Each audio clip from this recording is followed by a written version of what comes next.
اللہ تعالیٰ نے وہ بے شمار علوم جو قرآن کریم میں بیان فرمائے ہیں اور علم کا وہ سمندر جو احادیث میں بیان فرمایا گیا ہے،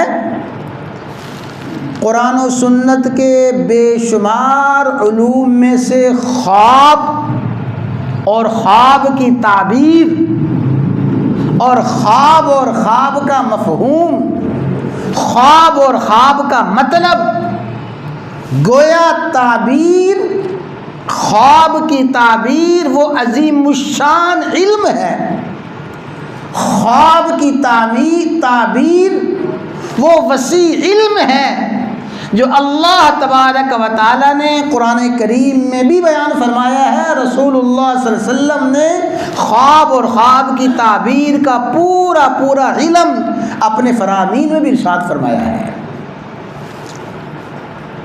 خواب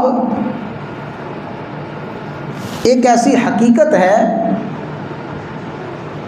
کوئی شخص بھی خواب کا انکار نہیں کر سکتا، اس لیے کہ ہر شخص کے ساتھ یہ معاملہ پیش آتا ہے، لیکن اسلام کا امتیاز یہ ہے، مذہب اسلام کی خصوصیت یہ ہے کہ میرے اسلام نے، میرے مذہب نے انسان کی زندگی کی رہنمائی سارے کے سارے حالات میں کی ہے۔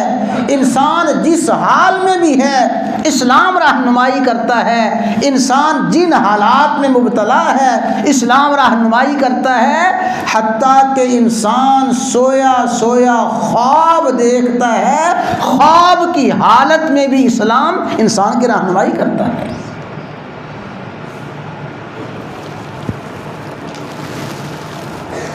خواب کی تعبیر اور فن تعبیر اللہ تعالیٰ نے قرآن کریم میں جس ہستی کا خصوصیت کے ساتھ ذکر فرمایا ہے کہ اللہ نے اس ہستی کو فن تعبیر کا علم عطا فرمایا تھا، فن تعبیر میں مہارت اور فن تعبیر میں ذہانت عطا فرمائی تھی۔ کیوں جی پتہ ہے وہ شخصیت کون سی تھی؟ حضرت یوسف علیہ السلام۔ یوسف علیہ السلام کو اللہ تعالیٰ نے فن تعبیر میں مہارت اور امتیاز عطا فرمایا تھا۔ اور اگلی بات سمجھیں کہ اعلان نبوت سے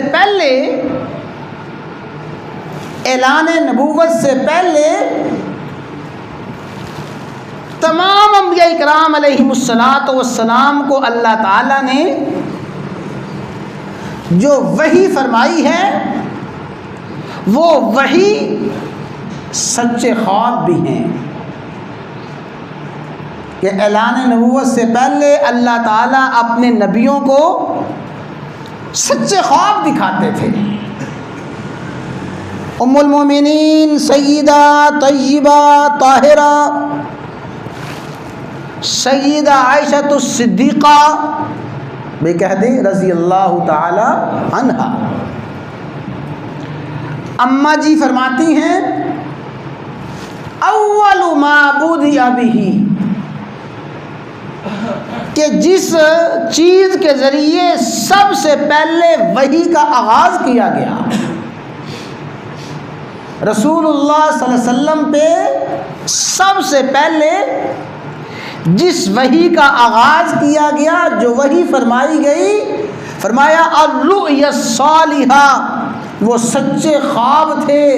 آقا علیہ السلام خواب دیکھتے ہیں اور صبح وہ خواب بیان فرماتے ہیں۔ جس طرح سورج طلوع ہوتا تھا اور سارے کا سارا روشن ہو جاتا تھا، اللہ تعالیٰ اسی طرح آقا علیہ السلام کے خوابوں کو سچا فرما دیتے تھے۔ تو سچے خواب یہ وحی کا آغاز اور وحی کی ابتدا ہے۔ اور آپ کو پتہ ہے حضرت سیدنا یوسف علیہ السلام کا خواب بھی ایسا ہی تھا. اذ قال یوسف لأبیہ یا ابت انی رأیت احد عشر کوکبا والشمس والقمر رأیتہم لی ساجدین. ابا حضور میں نے خواب دیکھا ہے، اور خواب کیا ہے کہ میرے سامنے 11 ستارے ہیں، سورج اور چاند ہے. لی ساجدین، وہ سورج اور چاند مجھے سجدہ کر رہا ہے، وہ 11 ستارے مجھے سجدہ کر رہی ہیں. یہ جو خواب تھا، یہ خواب بھی در حقیقت حضرت سیدنا یوسف علیہ السلام کی نبوت کی طرف اشارہ تھا. اور وہ باپ بھی نبی تھا، صرف نبی نہیں، نبی کا پوتا، نبی کا پڑپوتا تھا. ابراہیم علیہ السلام کے پوتے تھے، یعقوب علیہ السلام اللہ کے نبی. وہ سمجھ گئے یہ جو میرے بیٹے نے خواب دیکھا ہے، اس خواب کا مطلب کیا ہے، یہ کس طرف اشارہ ہے، ساری بات سمجھ گئے. اور فوراً جو ہدایت فرمائی وہ ہدایت میں ابھی عرض کرتا ہوں، اور ساتھ ہی فرمایا اے میرے بیٹے جو تو نے خواب دیکھا ہے، اس خواب کی تعبیر یہ ہے یجتبیک ربک، میرا رب تجھے نبوت و رسالت کے لیے چن لے گا. اے میرے بیٹے، خواب کی تعبیر یہ ہے کہ تیرے سر پہ نبوت و رسالت کا تاج رکھا جائے گا. وَيُعَلِّمُكَ مِن تَأْوِيلِ الْأَحَادِيثِ، اور میرے بیٹے یہ خواب بتا رہا ہے اللہ تعالیٰ تجھے تعبیر کا علم عطا فرمائیں گے. تو یوسف علیہ السلام کا خواب اعلان نبوت سے پہلے، حضرت ابراہیم علیہ السلام کا خواب یا بنی انی ارا فی المنام انی اذبحک فانظر ماذا تری.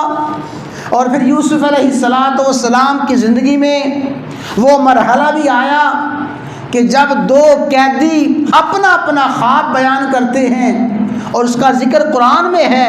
یوسف علیہ السلام اس کی تعبیر ارشاد فرماتے ہیں، جو تعبیر یوسف علیہ السلام نے بیان فرمائی تھی 100% وہ تعبیر پوری ہو کے رہی. بادشاہ نے خواب دیکھا، اور بادشاہ کا خواب یوسف علیہ السلام نے سن کے جو تعبیر ارشاد فرمائی، اللہ نے یوسف علیہ السلام کی تعبیر کو 100% پورا فرمایا. اور پھر آخر میں وہ منظر پیش آیا، آخر میں وہ مرحلہ آیا کہ یوسف نے جو بچپن میں خواب دیکھا تھا، بچپن میں خواب دیکھ کے پھر جوانی کے عالم میں پہنچے، پھر جوانی سے بڑھاپے کے عالم میں پہنچ رہے ہیں. اور پھر وہ وقت آیا وَرَفَعَ أَبَوَيْهِ عَلَى الْعَرْشِ، اپنے والدین کو اپنے ساتھ تخت پہ بٹھایا. چونکہ مصر کا تخت یوسف علیہ السلام کے قدموں میں تھا. اپنے باپ کو، اپنے والدین کو اپنے ساتھ بٹھایا، اور دیکھا کہ وہ سارے کے سارے بھائی جنہوں نے مظالم ڈھائے تھے خروا لہ سجدا، سب یوسف کے سامنے سجدہ ریز ہو گئے. فوراً فرمایا یا ابتی ھذا تأویل رؤیایا، اے میرے ابا یہ میرا وہ خواب ہے جو میں نے بچپن میں دیکھا تھا.